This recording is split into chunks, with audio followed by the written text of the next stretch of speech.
Welcome to On the Go with Selaco, the podcast where we introduce tips and techniques for job seekers in Southeast LA.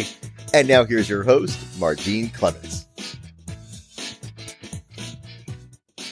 Greetings, listening world, and welcome to On the Go with Selaco, and today's episode where your host, Margene Clements, will discuss tips for startups, businesses that is, with Jim DeRosa, our SCORE OC mentor, who is at Selaco WIB every other Thursday to meet with businesses and provide consultation and mentorship.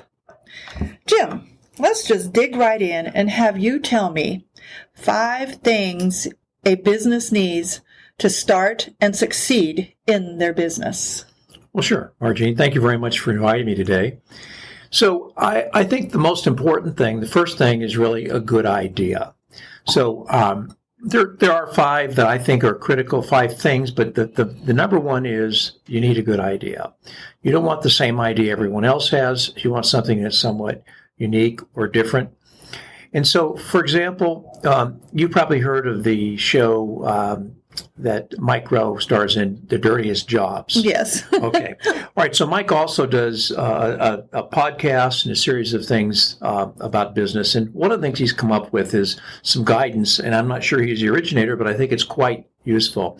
You've heard the term follow your passion. We hear that all the time. Well, You can follow your passion to ruination and poverty. If you, on one hand, if your passion doesn't happen to line up with what the real world's like. So Mike has a saying, follow the opportunity and then let that opportunity become your passion. Okay, so first of all, you need a good idea and you need to have it in an area where there's a good opportunity. So I would say to any prospective business person, look around and say, where are the opportunities? Today, we know there's a lot of growth industries. We know healthcare is growing. We know IT is growing. We know elder and senior care is growing, but there are many, many more. But often the individual just needs to look around and see where the opportunity is. And then try to find a different way of approaching it. You know, if you do something like everybody else does, you're going to get pretty much the same result everyone else does. Exactly. All right. So, if you decide you're going to be in business across the street from Walmart, you wouldn't want to open up a business that sold the same products as Walmart, obviously, because you can't compete at their scale. Sure. So you want to find things that Walmart didn't carry, right? So if there's a McDonald's over there and they have hamburgers and you're going to be in a food business, you might want to carry, say, food that would cater to the clientele that was going there, other than burgers. You'd want some specialty tacos or burritos or Asian food or desserts or something different that they know. As an example, if Walmart was your competitor. So, okay, but back to the I think. A good idea is extremely important. The other thing we talk about in marketing is differentiating concept. This is just a fancy word for saying your idea should be unique and different than anyone else's. So try to find something that not everyone is doing. And if this was a football game, and we were going to try to make a touchdown, there's a couple ways to do it, right? One way would be you can go up through the middle, but then if you're a little guy or a gal, you might get clobbered with those big linemen, right? And so what I'm hitting at is an end run. You basically do not want to take on the big guys head on. You want to find something that maybe the big guys are overlooking. This is this good idea I'm talking about. And so that's the way a small business starts out. They're looking for an opportunity in an industry that's growing. They're looking for something that not everyone is doing. And they're asking, can we do this differently than just the average person is doing it? If I have and we call this niche marketing, right? Okay, so that's important. So look for the opportunity, look for the niche, look for something that is being done that you can do differently. And most importantly, and this is real tricky, the customer needs to want it. Okay. Right. Oh, definitely. Right. So that would be the first thing. Okay. The next thing would be a little money. And I say a little money, it does not take a lot of money to start a small business. People think, well, I need to go to the SBA and get a loan and I need like $50,000 to get all this going. You know, that may be true in certain circumstances, but for the most part, you don't need a lot of money. Let me give you some examples. If you want to start a business and let's just say you notice that the windows in your area, so the area you live in, the business owners aren't washing the windows. Maybe you're thinking, well, wait a minute, I could wash windows here. I could be a mobile window washer, right? Just as an example. It doesn't take a lot of money to start up a mobile window washing business, work right out of your car, work with entrepreneurs, but then try to find ways, we talked about earlier, a unique thing about your business. Maybe not only you're going to clean the windows, but maybe you're going to have the capability to put tinting on the windows to help keep the sunlight out or doing things. Maybe you can go further to help put up shading and things like this. So find some ways that you can differentiate yourself that aren't too expensive. To start a business, if you're going to start a proprietorship, which we'll talk about later, and probably in another podcast, but that's the simplest form of business. You're required to get a city business license, okay? File some forms, register with the state, and get through the state tax and fee administration, and get a resale license and so forth. But for under $150, $200, you could actually be in business. And then some businesses like landscaping. We talked about mobile car washing. Other things don't take a lot of money to get started. They take a good idea, something that's a little different than other people doing it, and then a few other attributes as well. But they don't necessarily take a lot of money.